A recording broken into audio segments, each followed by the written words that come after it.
শুভ মকর সংক্রান্তির অনেক অনেক শুভেচ্ছা।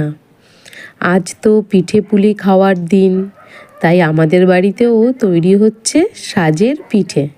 এই দেখো, আমার শাশুড়িমাই তৈরি করছেন এই একটা মাটির সাজে আর একটা লোহার সাজে। এই যে দুটোতে করছে যাতে তাড়াতাড়ি হয়ে যায়।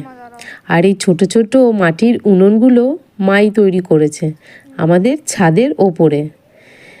টেম্পোরারিও বলতে পারো, পিঠে খাওয়ার জন্যেই উনুনগুলো তৈরি করা হয়েছে। এসব মায়েরাই পারে, আমার দ্বারা এসব হবে না।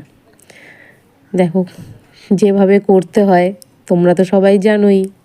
আর আমাদের সাজের পিঠেগুলো প্রায় রেডি।